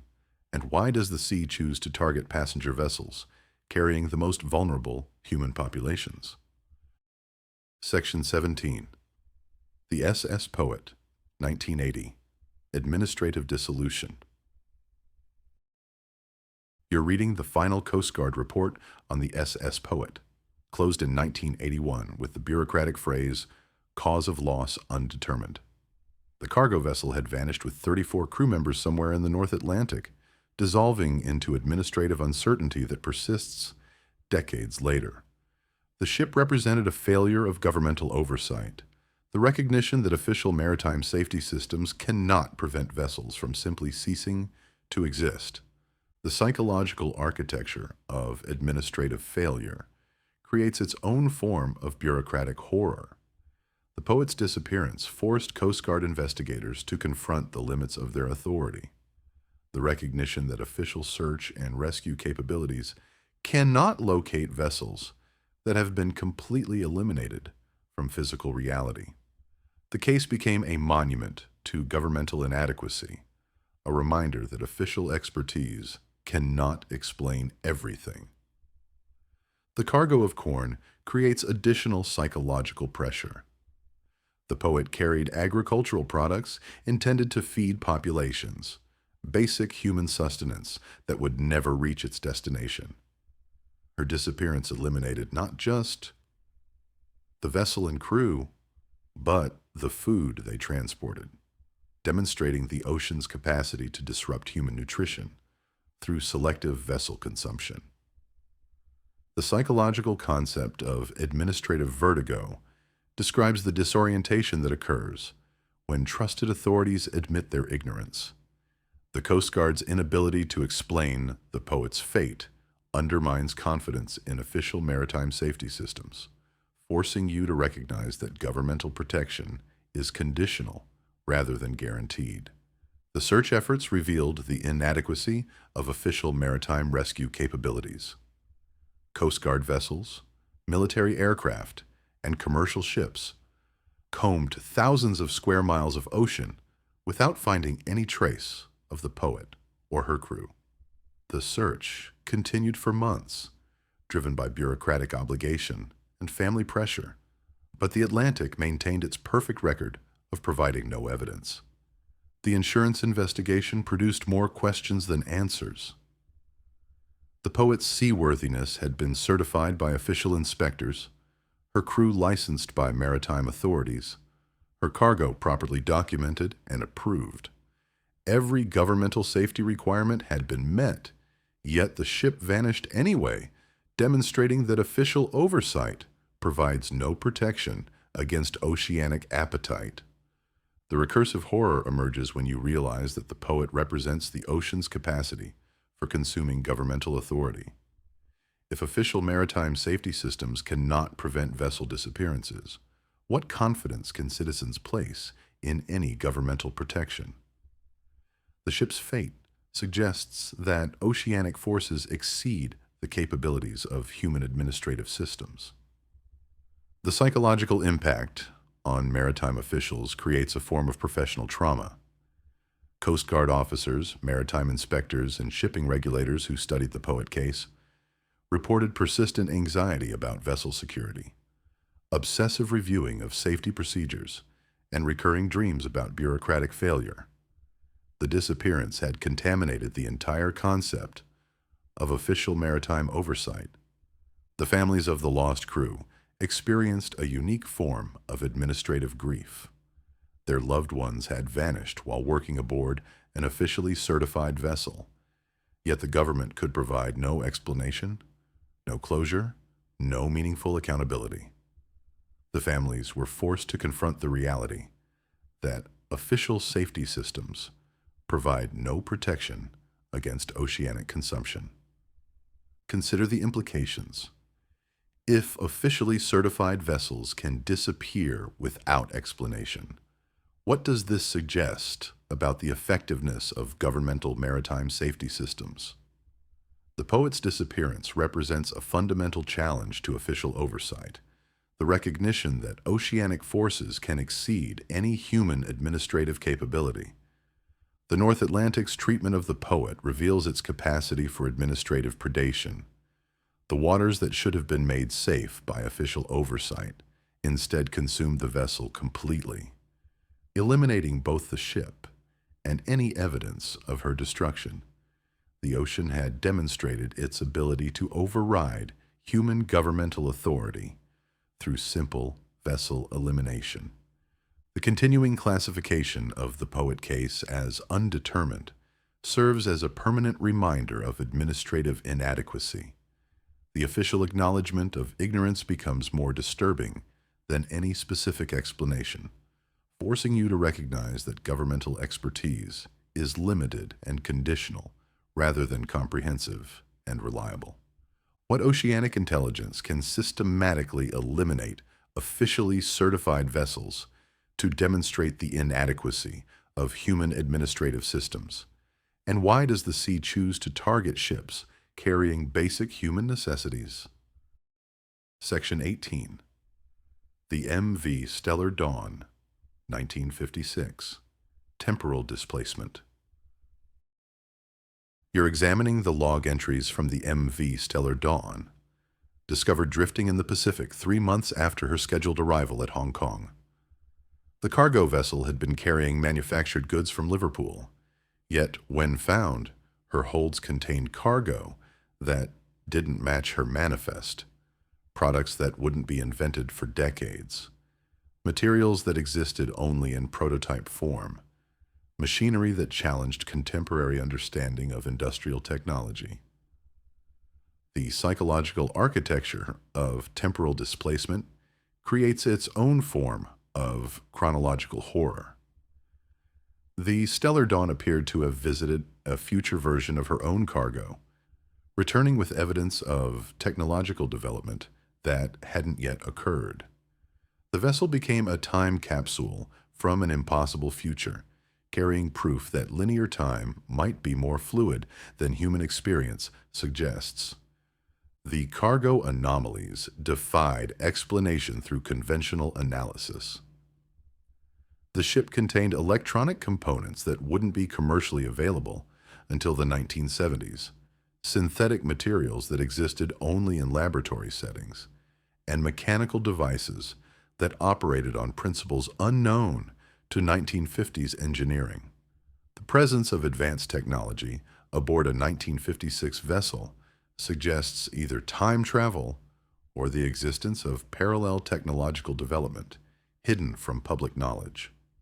The crew's logs documented their confusion about the cargo transformation. The officers reported that the holds had been properly loaded with conventional manufactured goods at Liverpool, yet somewhere during the voyage, the cargo had been replaced with items they couldn't identify or understand. The transformation occurred without the crew's knowledge, suggesting either supernatural intervention or the presence of technology capable of selective cargo replacement. The psychological concept of chronological contamination describes the horror of discovering evidence that challenges your understanding of temporal reality. The Stellar Dawn's impossible cargo forced investigators to confront the possibility that time operates differently in oceanic environments, that the sea possesses capabilities that exceed human understanding of causality. The missing crew members add another dimension to the temporal horror. When the vessel was discovered, 3 crew members were unaccounted for, yet the ship's logs made no mention of deaths, injuries, or departures. The missing men appeared to have been edited out of the vessel's timeline, suggesting that whatever caused the cargo transformation also possessed the ability to selectively remove human presence from the ship's history. The navigation equipment aboard the Stellar Dawn showed readings that challenged contemporary understanding of Pacific geography. The ship's chronometer displayed dates that didn't match the vessel's known departure and arrival times, while the compass readings suggested the ship had traveled routes that didn't exist on any 1956 nautical chart. The instruments appeared to have recorded a voyage through space and time that defied conventional navigation. The recursive horror emerges when you realize that the Stellar Dawn represents the ocean's capacity for temporal warfare. If oceanic forces can manipulate time itself, what confidence can you place in any maritime voyage? The ship's fate suggests that the sea possesses capabilities that exceed human understanding of physics, that oceanic reality operates according to principles that transcend conventional causality. The psychological impact on maritime investigators creates a form of temporal anxiety. Officials who studied the Stellar Dawn case reported persistent fear of chronological anomalies, obsessive checking of cargo manifests, and recurring dreams about impossible voyages. The vessel's fate had contaminated the entire concept of linear time, introducing uncertainty into what should have been predictable temporal progression. The advanced technology found aboard the Stellar Dawn was confiscated by authorities and classified at levels that persist decades later.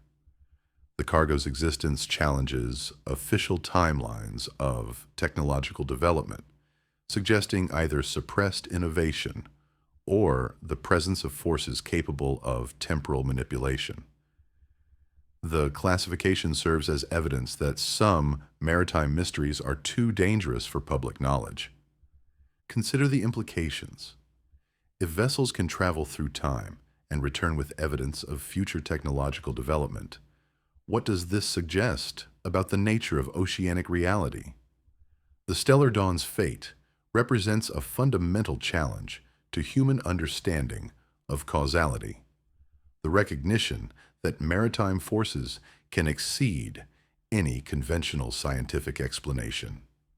The Pacific Ocean's treatment of the Stellar Dawn reveals its capacity for chronological predation. The waters that should have provided straightforward passage instead subjected the vessel to temporal forces that exceeded every scientific prediction, demonstrating the ocean's ability to consume human understanding of time itself through selective application of impossible physical conditions. What oceanic intelligence can manipulate time to demonstrate the inadequacy of human understanding of temporal reality? And why does the sea choose to return vessels carrying evidence of impossible futures? Section 19. The SS Waratah, 1909. Evolutionary elimination. You're standing on the pier at Cape Town in 1909, watching the SS Waratah disappear into the Indian Ocean, carrying 211 passengers and crew who will never be seen again. The passenger liner represented the pinnacle of Edwardian maritime engineering, yet she vanished without trace during what should have been a routine voyage to England. The ship's disappearance marks the beginning of the modern era of maritime mystery. The recognition that technological advancement provides no protection against oceanic appetite. The psychological architecture of evolutionary elimination creates its own form of historical horror. The Waratah's disappearance occurred at the moment when human confidence in maritime technology reached its peak, when passengers trusted their lives to ships they believed had conquered the sea. The vessel's fate represents the ocean's response to human hubris, a demonstration that technological evolution provides no immunity against oceanic forces. The passenger manifest creates additional psychological pressure. The Waratah carried families, children, and elderly passengers who had trusted their lives to the vessel's engineering. Their disappearance eliminated not just individual lives, but entire genetic lineages, demonstrating the ocean's capacity to disrupt human evolutionary continuity through selective vessel consumption. The psychological concept of technological hubris describes the horror of discovering that advancement can become a source of vulnerability. The Waratah's modern design and safety systems may have created overconfidence that prevented adequate response to oceanic threats. The ship's fate suggests that technological evolution can make humans more rather than less vulnerable to maritime forces. The cargo aboard the Waratah included personal belongings that represented human civilization's material achievements. Passengers carried jewelry, artwork, literature, and family heirlooms that would never reach their destinations. The ship's disappearance eliminated not just human lives, but the cultural artifacts that represent civilizational continuity. The search efforts revealed the inadequacy of early 20th century maritime rescue capabilities. Steam vessels, early wireless communications, and conventional navigation systems proved insufficient for locating a vanished passenger liner. The search continued for months, driven by imperial obligation and family desperation, but the Indian Ocean maintained its perfect record of providing no evidence. The recursive horror emerges when you realize that the Waratah represents the ocean's capacity for evolutionary warfare. If human technological advancement cannot protect against oceanic forces, what confidence can our species place in any evolutionary development? The ship's fate suggests that the sea possesses capabilities that exceed human adaptive capacity, that oceanic reality operates according to principles that transcend biological evolution. The psychological impact on Edwardian society creates a form of civilizational anxiety. The disappearance of a modern passenger liner challenged contemporary confidence in technological progress, forcing recognition that advancement provides no guarantee of safety. The Waratah's fate contaminated the entire concept of human evolutionary superiority, introducing uncertainty into what should have been civilizational triumph. The investigation revealed details that challenge fundamental assumptions about maritime safety. The Waratah's design incorporated every contemporary safety feature, yet the ship vanished anyway, suggesting that oceanic forces can exceed any human technological achievement. The disappearance became evidence that evolutionary advancement provides no protection against maritime reality. Consider the implications. If the most advanced passenger vessels can disappear without explanation, what does this suggest about human evolutionary progress? The Waratah's fate represents a fundamental challenge to civilizational confidence, the recognition that oceanic forces can eliminate any human technological achievement through simple vessel consumption. The Indian Ocean's treatment of the Waratah reveals its capacity for civilizational predation. The waters that should have been made safe by technological advancement, instead, consumed the vessel completely, eliminating both the ship and any evidence of her destruction. The ocean had demonstrated its ability to override human evolutionary progress through selective application of impossible physical conditions. The continuing mystery of the Waratah's disappearance serves as a permanent reminder of evolutionary inadequacy. The vessel's fate forces recognition that human technological development provides no immunity against oceanic forces, that our species' advancement may be irrelevant to maritime reality. What oceanic intelligence can systematically eliminate the most advanced expressions of human civilization, to demonstrate the inadequacy of evolutionary progress? And why does the sea choose to target vessels carrying the largest concentrations of human genetic and cultural material? Section 20. The M.V. Joyita, 1955. Architectural Dissection. Final Analysis. You're conducting the final examination of the M.V. Joyita case, recognizing that her fate represents the culmination of all maritime mysteries discussed in this investigation. The vessel's surgical destruction, hull preserved, superstructure removed, passengers and crew eliminated, demonstrates the ocean's capacity for architectural discrimination that exceeds human understanding of selective destruction. The psychological architecture of architectural dissection creates the ultimate form of maritime horror. The Joyita's destruction pattern reveals oceanic intelligence capable of distinguishing between useful and expendable components of human construction. The vessel became a demonstration of the sea's ability to consume consciousness while preserving mechanical function, proof that oceanic forces can discriminate between matter and meaning. The precision of the destruction defies every conventional explanation. The Joyita's hull remained intact and seaworthy, her engines functional, her basic structure undamaged, yet everything associated with human habitation, bridge, cabins, life support systems, had been surgically removed with care that exceeded human salvage capability. The selectivity implies intelligence rather than natural disaster, consciousness rather than random catastrophe. The psychological concept of conscious architecture describes the horror of recognizing that oceanic forces can understand human construction well enough to selectively consume its components. The Joyita's fate suggests that the sea possesses detailed knowledge of ship design, that oceanic intelligence can distinguish between mechanical and biological systems with surgical precision. The survival of the hull, while the crew vanished, creates the ultimate paradox of maritime mystery. The vessel's lower decks remained intact, suggesting that whatever consumed the humans had no interest in the mechanical systems that kept the ship afloat.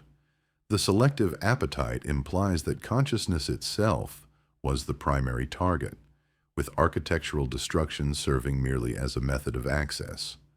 The Pacific Ocean's treatment of the Joyita reveals its capacity for perfect surgical destruction. The waters that should have claimed the vessel completely instead preserved her as evidence of impossible capabilities, displaying the results of architectural discrimination for human witnesses to discover. The ocean had demonstrated its ability to consume human presence while preserving the physical framework that contained it. The recursive horror emerges when you realize that the Joyita represents the ocean's ultimate demonstration of superiority over human construction. If oceanic forces can selectively consume human presence while preserving mechanical function, what purpose do our vessels serve except as containers for consciousness that the sea can extract at will? The ship's fate suggests that all maritime architecture exists at oceanic sufferance. The psychological impact on maritime civilization creates a form of architectural despair. The recognition that ship design provides no protection against forces capable of surgical destruction undermines confidence in any human construction. The Joyita's fate contaminates the entire concept of maritime architecture, introducing uncertainty into what should have been trusted design principles. The investigation revealed the ultimate truth about maritime mysteries. They represent not random disasters, but systematic demonstrations of oceanic capability. The Joyita's surgical destruction serves as proof that the sea possesses intelligence capable of architectural discrimination, that oceanic forces can selectively consume human presence while preserving evidence of their impossible capabilities. Consider the final implications. If the ocean can surgically extract human consciousness from our most sophisticated vessels, what does this suggest about the nature of maritime reality? The Joida's fate represents the ultimate challenge to human understanding, the recognition that oceanic forces exceed any possible scientific explanation or technological defense. The continuing mystery of maritime disappearances serves as evidence that the ocean operates according to principles that transcend human comprehension. Each vessel lost represents not tragedy, but demonstration, proof that oceanic reality exceeds the boundaries of human understanding, and that the sea possesses capabilities that challenge the fundamental assumptions of human existence. The depths continue to devour, and we continue to sail into waters that recognize no human authority, carrying consciousness that the ocean can extract at will. The maritime mysteries persist, not because they lack explanation, but because their explanation exceeds human capacity for understanding the true nature of oceanic reality. What oceanic intelligence systematically demonstrates its superiority over human construction through selective architectural destruction? And why does the sea choose to preserve evidence of its impossible capabilities for human witnesses to discover and fail to comprehend? The investigation concludes, but the ocean's appetite remains infinite, and the mysteries continue to hollow the soul of anyone who dares to understand the true nature of maritime reality.